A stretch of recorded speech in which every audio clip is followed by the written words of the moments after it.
Baik, assalamualaikum warahmatullahi wabarakatuh.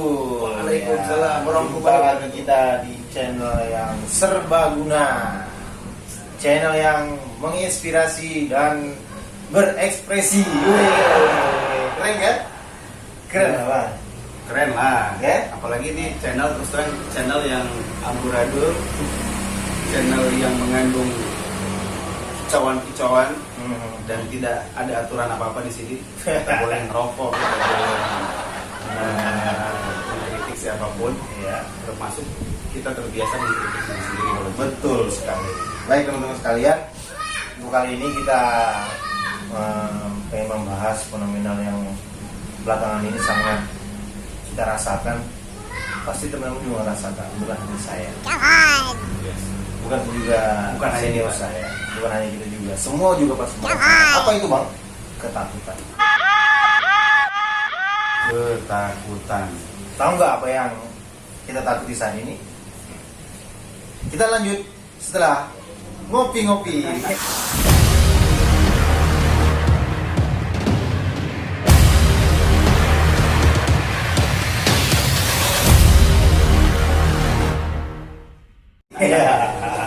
Biar nyambung ngopi. Ngopi dulu. Oke. Jadi bang, akhir-akhir ini saya tuh sama teman-teman itu sering merasa ketakutan untuk komen, untuk posting sesuatu. Ya, ketakutan itu nggak jauh-jauh dikarenakan kebijakan-kebijakan yang sudah diterapkan saat ini. Itu yang membuat kita takut. Bahkan bermimpi juga aja kita jadi takut. Mimpi aja takut ya kan. Tadinya kita pengen tuh mimpi, ya Allah, gua mimpi dong gitu ya kan. Gue yang lebih menggelitik pikiran gue adalah ketika Apa? bicara mimpi itu mimpi terlarang ya. Ada mimpi yang terlarang di negeri ini. Kasihan para motivator Oh gitu ya. yang konten-konten motivasi mereka itu mengajak kita buatlah daftar mimpi teman-teman. Betul. Ya, karena kalau kita hidup ini itu seperti melakukan perjalanan. Kalau kita nggak dalam perjalanan ini nggak menyiapkan Benar. apa saja perbekalan, kemudian tujuan yang mau dicapai kemana dan akan melalui daerah mana-mana, itu sama seperti kita hidup nggak punya mimpi. Jadi nggak akan nyampe, itu mau pergi kemana-mana nggak akan nyampe kemana-mana. Itu kan pesan motivator ya. Yes. Sehingga gue kalau ngeliat fenomena ini jadi lucu, ini berantem antara motivator dengan pembuat kebijakan tentang mimpi yang boleh dan tidak boleh. Aneh menurut gue. Nah itu dia bang. Jadi akhirnya kita tuh jadi takut komentar, kita takut menyuarakan yang harusnya disuarakan, gitu kan. Kita takut berekspresi akhirnya. Jadi akhirnya kita seperti hidup di negara yang penuh dengan kepura-puraan gitu. Aturannya itu seperti aturan yang tajam ke bawah maupun ke atas. Itu yang menyebabkan kita takut. Gimana sih sebenarnya bang? Masuk dapur ya. Fenomena takut yang seperti ini gimana tuh bang? Takut yang kita rasakan setiap hari itu sesuatu hal yang wajar sebenarnya ya. Oke. Selama takut itu secara prinsipnya adalah takut kepada sesuatu yang harus ditakuti. Menjadi masalah kalau kita takut kepada sesuatu yang sebenarnya tidak perlu kita takuti. Bahkan mestinya sesuatu yang kita biasa-biasa saja. Bisa biasa saja ya.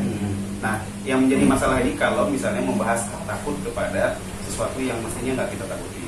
Misalnya yang belakangan ini lagi santer ya.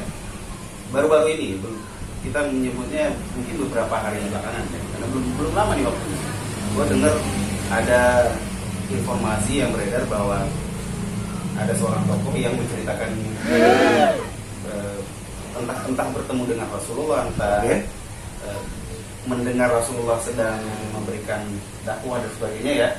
Dia bermimpi tentang Rasulullah pada intinya, tapi itu dianggap sebuah tindakan yang salah di negeri ini. Mimpi aja bisa salah loh, itu yang menurut gua agak aneh ya. Nah, jadi kalau misalnya membahas takut, kita harus menggarisbawahi dulu bahwa takut itu harus kepada sesuatu yang mesti kita takuti. Yang kepada yang selain itu tidak boleh takut. tidak boleh takut. Tidak boleh takut, kita harus berani.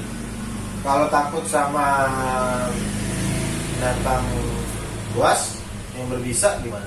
Kayak ular, buaya. Kalau takut sama hal seperti itu, Itu hal yang wajar, hal yang manusiawi. Manusiawi. Lazim ya. Agak aneh kalau misalnya ada kondisi di mana kita berhadapan dengan ular berbisa dan kita santai aja. Santai aja. Padahal dia udah begini ya kan. Iya. Udah siap begini gitu. Kita tahu petualang nggak takut bang. Karena itu tadi rumus yang di awal ya, Ya. takut kepada sesuatu yang harus kita takuti.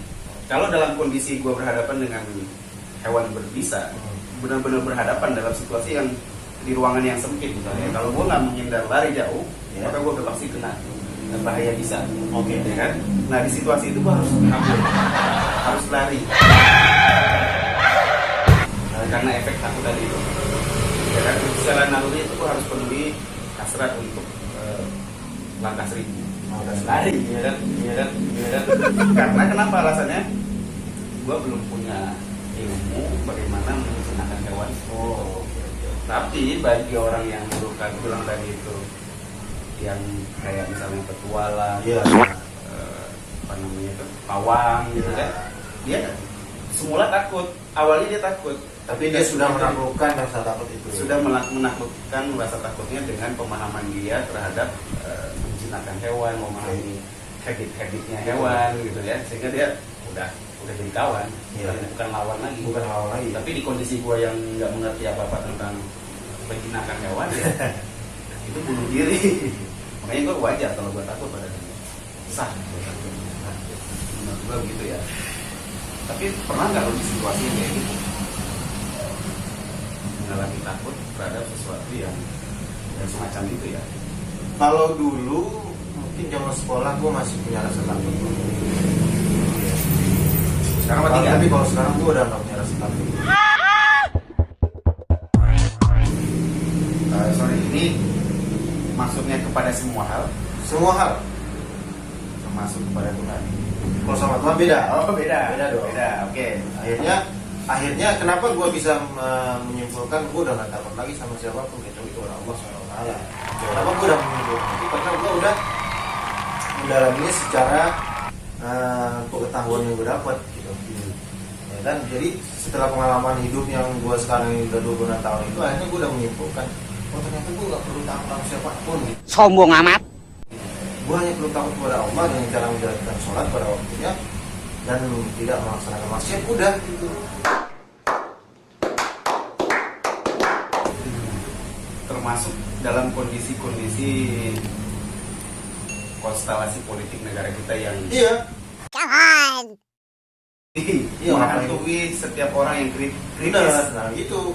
Akhirnya gue Lu juga nggak merasa takut enggak tentang hal itu? merasa takut gitu. Akhirnya gue tetap berani komen-komen di postingan di YouTube berita dari stasiun televisi swasta yang mungkin memberitakan sesuatu hal yang terbalik dari faktanya. Gue tetap berani komentar di bawah di channel komentarnya gitu. Cuman aku komentar itu mungkin aku kadang-kadang membawanya ke hal-hal yang lucu, hal yang kocak, dan aku tanya gitu, oh mungkinkah seperti itu begitu. Jadi komennya itu ya gue ngalir aja gitu.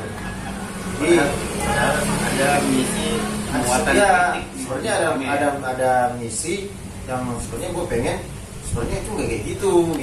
Tapi di negara kita sekarang ada pasal, ada undang-undang yang berhubungan dengan ujaran-ujaran ataupun transaksi, dialog-dialog, pembicaraan secara elektronik yang Iya.